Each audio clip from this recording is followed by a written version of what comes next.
Kanisa la Bwana Mission Baptiste Church, jambo. Tunashukuru tena Mungu wetu kwa kuwa pamoja tena kupitia neno la Bwana yenye tutaweza kunena kupitia Mungu wetu mwenyewe anapenda kumzungumzia. Asante kwa baraza, asante kwa pasteur responsable Pasteur Isaac na baraza yake nzima kwa kutupatia tena nafasi kwa madhabahu kwa kumulisha watoto wa Bwana. Temi yetu ya sandi leo ni Jésus Christ mon asile. Jésus Christ mon asile. Asile inatafuta kusema kimbilio, fasi ya kujiproteger. Ili neno asile inakuwa neno yenyewe natamkwa wakati mtu mmoja anaona mahali alikuwa mambo haiende sawa, mahali alikuwa vie iko intenable, mahali alikuwa vie iko difficile, iko vie yenyewe maake haistahili tena kumsekirize. Amekimbia sasa mahali moja kwenye anatrouver asile.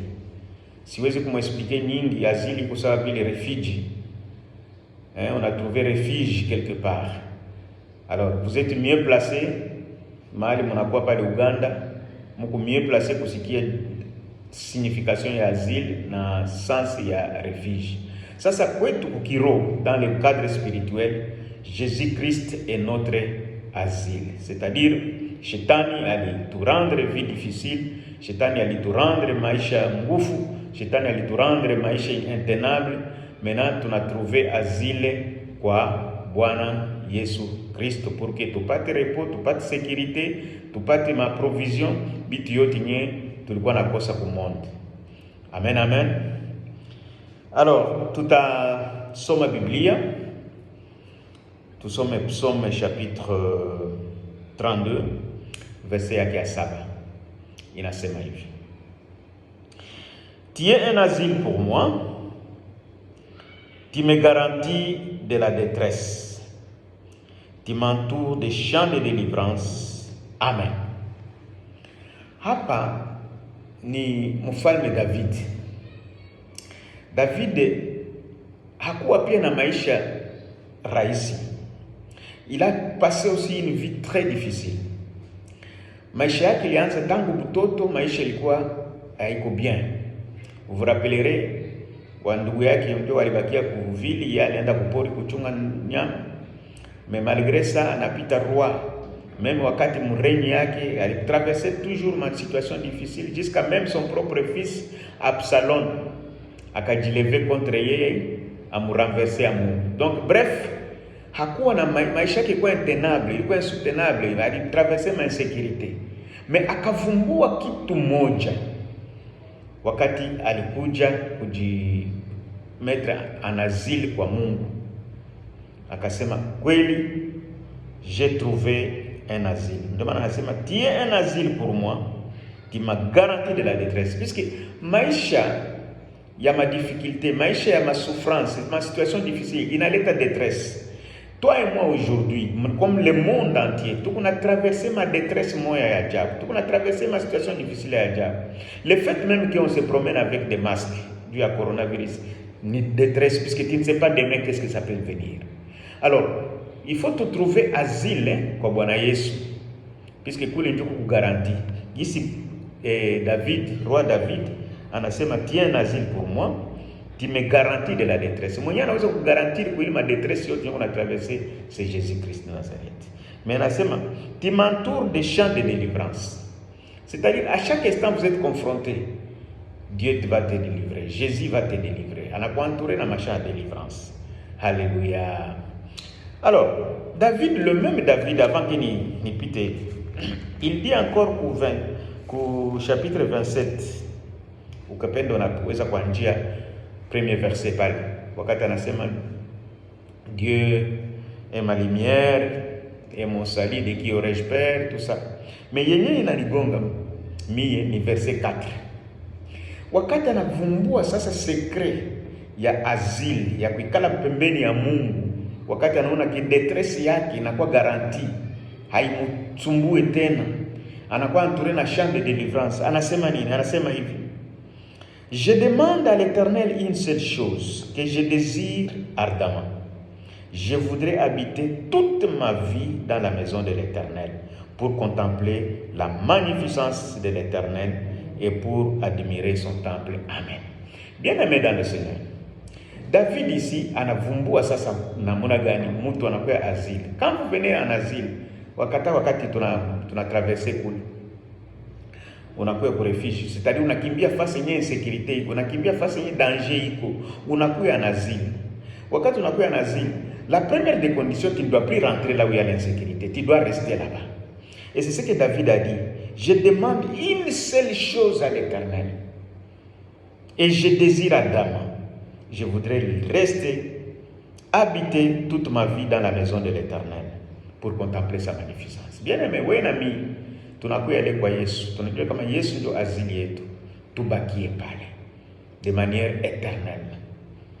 Restons de manière éternelle pour que tu contemples magnificence, upendo wake. Tu contemples upendo wa Bwana Yesu, puisqu'il n'y a que lui qui peut garantir nos détresses. Monde aujourd'hui, monde inaribika, bien aimé. Le monde ne t'aimera jamais. Le monde ne te fera jamais de cadeaux. Le monde ne pourra jamais te tolérer. Puisque même Dieu lui-même nous a dit, Jésus lui-même nous a dit, si vous lisez sa parole de Dieu dans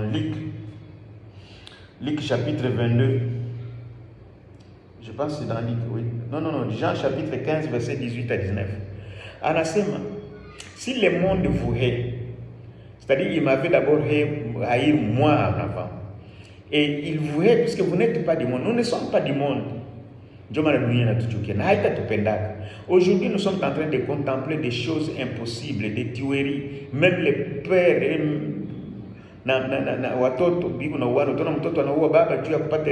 beaucoup de choses qui se font. Tout simplement parce que le monde est foutu. Mais le monde, nous ne sommes pas du monde. Nous voulons rester en asile. Nous voulons avoir du temps à contempler dans la maison de l'Éternel. Et dans ukafata verset nyingine précédé pale, si tu peux peut-être lire, unaweza kusikia David kisa anasema wakati anakuwa anazili kwa Mungu, wakati anabakia anatrouver asile, anatrouver garantie ya détresse yake, anasema ni même si une armée inajimonte contre yeye, il a la confiance, il a le cœur tranquille. Même si la guerre inaanja kukuya kwake, il ne peut rien faire. Au contraire, on a bali ba persécuteurs ba tout. Je vois les persécuteurs chanceler, c'est-à-dire ba titibé sa balevi et puis il tombe. Donc il y a quelqu'un qui est en train de lui garantir toutes ses détresses.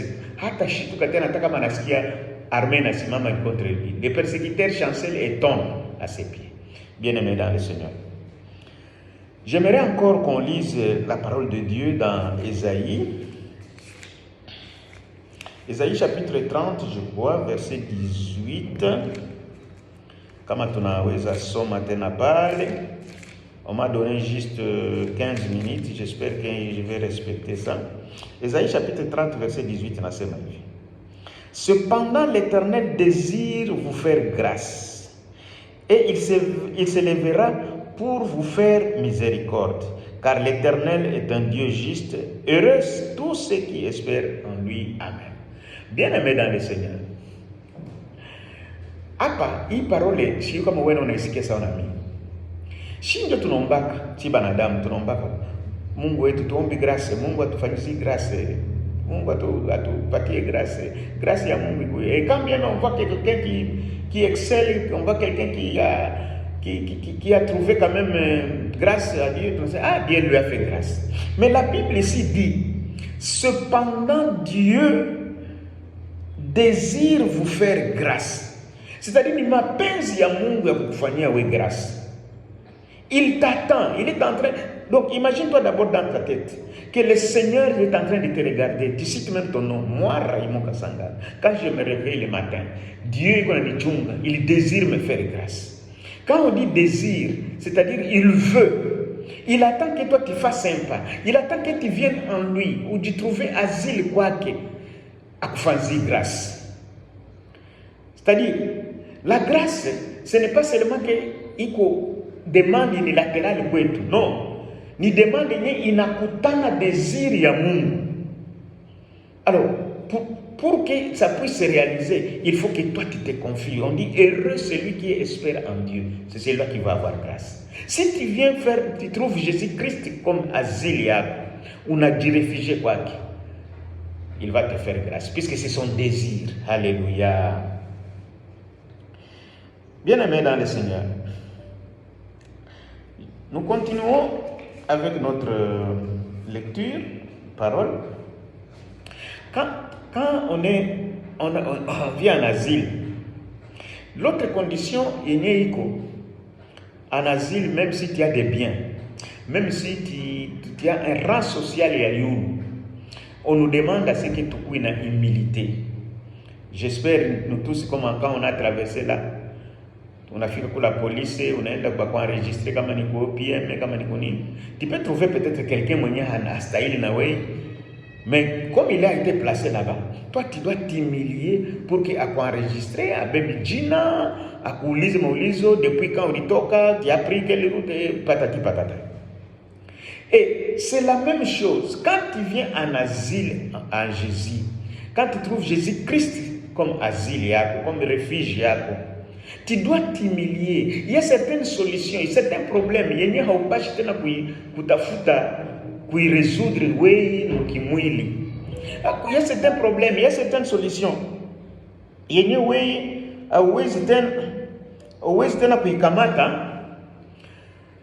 oui, pas espoir, c'est mon oncle est là, ma femme est là, mon copain est là, ma copine est là, je vais ta solution. Non. Tu dois toujours se référer à lui, Jésus-Christ. Puisque, quand on a un asile, quand on a un refuge, c'est celui-là, la terre de refuge, là, le gouvernement de refuge, il y a besoin de s'occuper pour la sécurité, il y a besoin de s'occuper même parfois comme a besoin. Et c'est la même chose dans les plans spirituels. Toi qui viens en asile, tu dis que Jésus est mon asile. Mais dans des problèmes, tu veux résoudre ça de toi-même. Je pense que ce n'est pas bien. Et si nous pouvons lire dans 1 Pierre chapitre 5, versets 6 à 9. 1 Pierre chapitre 5, verset 6 à 9, rapidement. Je ne sais pas si je vais respecter vraiment le temps. 1 Pierre chapitre 9, verset 5 à 9. Verset 6 à 9, chapitre 5. Il dit ceci.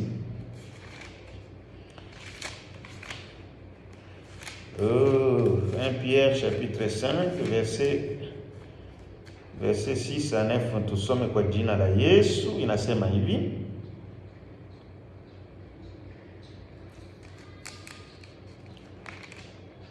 Votre problème. 1 Pierre chapitre 5, verset 6 à 9. Inasema hivi. Humiliez-vous donc sous la puissante main de Dieu, afin qu'il vous élève au temps convenable. Alléluia. Donc, quand tu viens en asile en Dieu, il faut que tu puisses t'humilier à la droite puissante, à la main droite de Jésus, puisqu'il n'y a que lui. Humiliez-vous donc à la puissante main de Dieu, afin qu'il vous élève au temps convenable. C'est une semaine. Et déchargez-vous sur lui de tous vos soucis, car lui-même prend soin de vous. Quand tu viens en asile dans un gouvernement, il faut décharger ma problème et ta sécurité. Ma problème et ma besoin, puisque c'est là où tu trouveras solution. Jésus veut à ce que vous humiliez quoi. Humiliez-vous à la droite puissante des mains de Dieu, pour que ou tu décharges ma souci à Kuyote. Ne vois pas que c'est toi qui peux répondre. Non, ma souci à Kuyote, ou tu décharges quoi? Il va s'occuper de toi. Alléluia. Je vais dire quelque chose pour terminer, puisque on m'a donné juste 15 minutes. Quand on a somme à Luc, verset 22, chapitre 22, verset 31 à 32, tout n'a pas parlé. Jésus a demandé à Pierre, qui était Simon, Yesu a changé de nom, akamwambia dès à présent jina lako itakuwa Pierre, et c'est cette Pierre yenye nitajenga ni kanisa la Bwana, na hakuna hata nguvu moja giza inaweza kuitingisha. Mais Jésus alikala na Pierre, Pierre ali vivre normalement, ça on a chié, alitembea normalement, alikula normalement, Pierre alikuwa nafanya vitu yote normalement, mais il ne savait pas que Satan est en train de le réclamer. Jusqu'à ce que Jésus a me révélé, a me dit, Pierre, Pierre, Satan t'a réclamé pour te cribler comme du froment. Mais moi, j'ai prié pour toi. Alléluia. Écoutez, na hakumwita Pierre, alimwita Simon, Simon, alors qu'il l'avait déjà changé. Tout simplement, bien-aimé dans le Seigneur, comme tu es là-bas, tu es venu en asile en Jésus, mais il y a une réclamation. Ça peut être une réclamation de tes fondements de famille. Ça peut être une réclamation, il y a puissance, il y a ténèbres. Réclamation des esprits de mort. Des réclamations à l'esprit malimal. Il n'y a qu'on a pour réclamer. Mais, il y en a quelqu'un qui prie pour toi. Il y en a quelqu'un qui s'intercède pour toi. Je voudrais qu'on lise aussi Romains chapitre 8. On termine par là, pour respecter le temps. Romains chapitre 8, verset 16, je crois. Romains 8, 16, il dit ceci. Je termine par là, pour ne pas abuser du temps. Il dit ceci.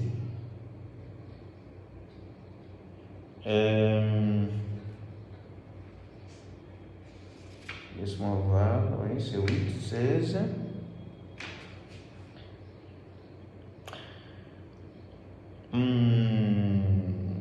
J'espère que tu n'as pas perdu.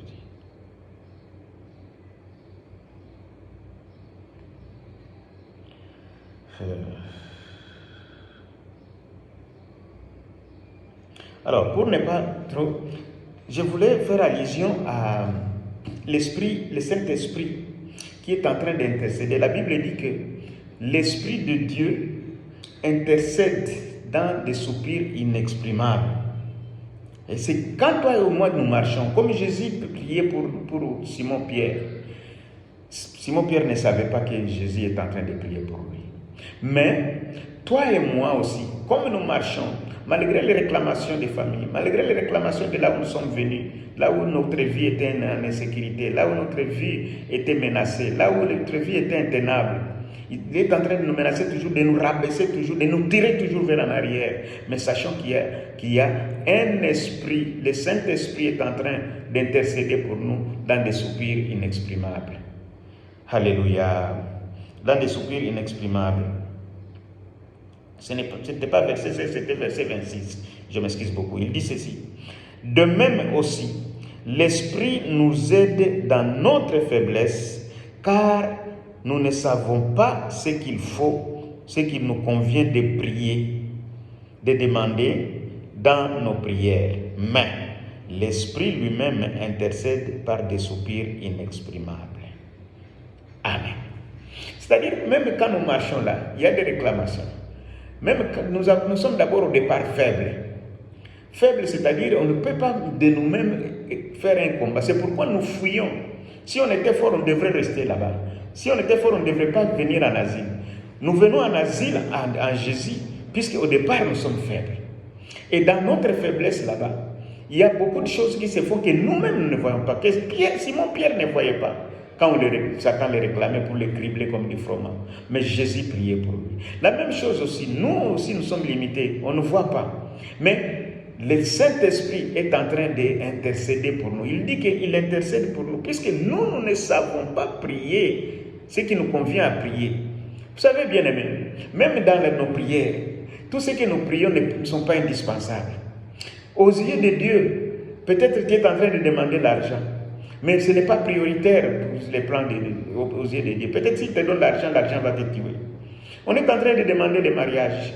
Peut-être que ce n'est pas le moment pour le mariage. Il te donne le mariage, mais il dit non, avant que je lui donne le mariage, il faut que je lui donne d'abord la bonne santé.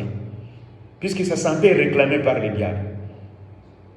Donc le Saint-Esprit intercède d'abord pour qu'on te restitue ta santé qui est réclamée par le diable, ou bien qui est confisquée par le diable, qui est confisquée par le monde des ténèbres. C'est ça ce qu'il dit, que vous ne savez pas prier, vous ne savez pas de quoi demander au temps convenable.